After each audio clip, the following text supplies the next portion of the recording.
ఏ బాటైనా పర్వాలేదంట, సమయంతో సాగటమే మన సింపుల్ సిద్ధాంతం.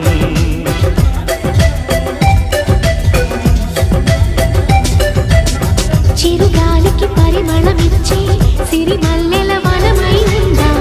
గగనాన్ని నేలను కలిపి హరివిల్లుల వంతెన అవుదా.